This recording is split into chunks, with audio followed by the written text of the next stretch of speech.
At some point in life, you catch your own reflection and feel something strange, like the person staring back doesn't quite match the one you thought you'd be. It's not always sadness or failure. Sometimes it's just a quiet ache, a sense that something deep inside is missing or asleep.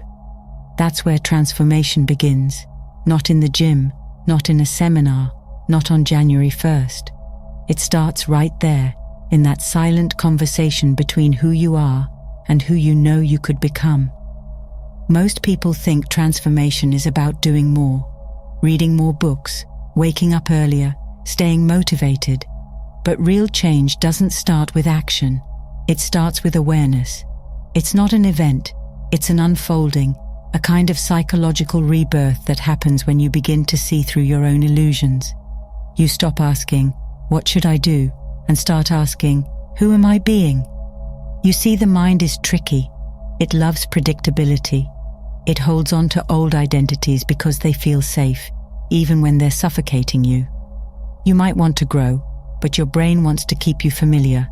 Psychologists call this homeostasis, a built-in mechanism that keeps your sense of self consistent. That's why new habits often crumble. You can change your behavior for a week or two, but unless your identity shifts, the old patterns always pull you back. That's the hidden truth about transformation. It's not a behavior problem, it's an identity problem. You don't rise to your goals, you fall to your self-concept. And once you begin to question that concept, once you start noticing the invisible walls built from beliefs like, "I'm not good enough," or "it's too late for me," something inside begins to crack open. That's awareness. It's the first spark of rebellion against your conditioning. Because the moment you see the pattern, you're no longer completely controlled by it. Your brain starts to rewire itself, literally. Every conscious decision to think differently creates new neural pathways. Change, in scientific terms, is physical. You're not just changing your life, you're reshaping your brain.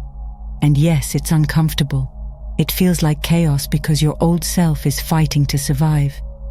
But that chaos? It's proof that transformation has begun. There's this strange middle ground most people never talk about, the liminal phase. It's the in-between, where the old version of you has faded, but the new one hasn't fully arrived yet. Feels like being suspended between two worlds. You're no longer who you were, but not yet who you'll be. It's uncertain, confusing, sometimes lonely, but it's sacred. Your brain reflects this process too. When you step into the unknown, quit a job, leave a relationship, face your shadow, your brain's default mode network lights up. That's the part responsible for self-reflection and rewriting your story. You're literally re-editing the narrative of who you are. Every time you repeat a new belief or act from a new intention, you're carving a new pattern into your mind. The problem is, most people try to skip this phase. They want transformation without uncertainty, growth without growing pains.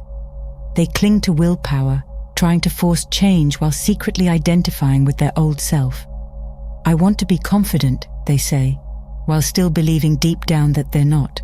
The subconscious sees through the act. You can't fake your way into a new identity. It starts with honesty, not effort. Radical honesty doesn't mean judging yourself. It means seeing yourself clearly. Here's what hurts. Here's what I've been avoiding. Here's what I still fear. That kind of truth breaks the illusions that keep you stuck. It's like cleaning a wound. It stings, but it's the only way to heal. Once you stop trying to fix yourself and start understanding yourself, everything shifts.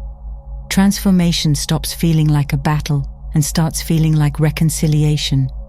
Because what you resist persists, and what you feel heals. When you face your emotions instead of burying them, fear, anger, shame, they stop ruling you from the shadows. Neuroscience backs this up. When you meet discomfort with compassion instead of judgment, the brain's fear center relaxes. You regain access to your higher reasoning. In other words, kindness toward yourself literally makes you more capable of change. Here's something people rarely talk about: Your environment shapes your identity more than your willpower ever could. You can have the strongest intentions in the world, but if your surroundings constantly remind you of who you used to be, your brain gets mixed signals. The people you spend time with, the content you consume, the energy of your space, they all reinforce a story about who you are. Transformation means rewriting that story from the inside out and the outside in. If you're trying to become more peaceful, but your life is full of noise, your nervous system never gets the message. If you want to grow creatively, but surround yourself with cynicism, your potential suffocates. That's why changing your environment isn't just practical, it's psychological. It's about creating alignment. And yet, the deeper work is internal, because environment can support your growth, but belief determines it. Beliefs aren't just ideas, they're instructions to your body. When you believe something's impossible, your brain prepares for failure before you even begin. But when you believe it's possible, your biology shifts. Your heart rate, focus, and energy align with that belief. It's not mystical, it's neuroscience. That's why visualization and affirmation aren't fluff. When done with emotion and consistency, they rewire your brain. You're rehearsing the new identity until it feels real. Over time, resistance fades, and the new version of you feels natural. But remember, transformation isn't about pretending. Pretending says, I'm not this yet. Embodying says, I'm remembering what I already am. Real transformation isn't about becoming, it's about returning. Because deep down, you've always been complete.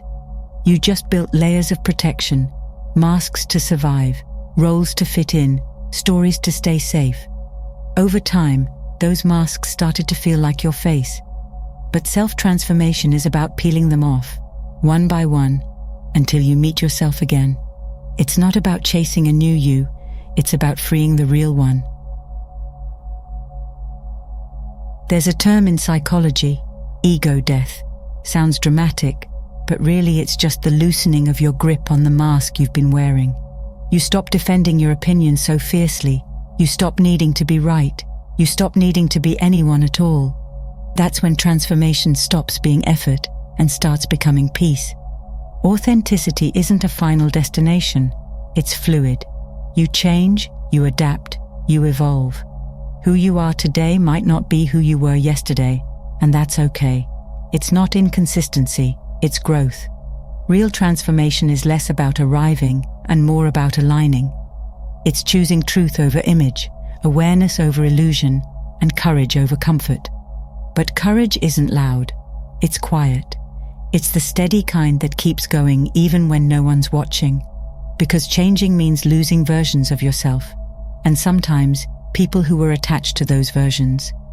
Growth can look like loss before it looks like liberation, but every tear, every confusion, every dark night of the soul, it's all energy being released. You're not falling apart, you're shedding what no longer fits.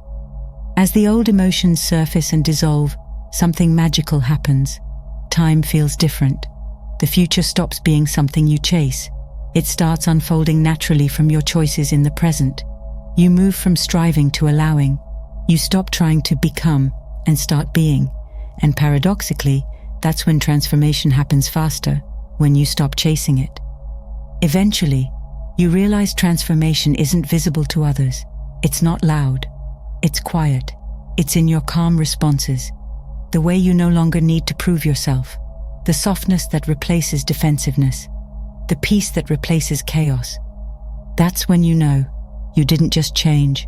You integrated, you matured, you came home to yourself.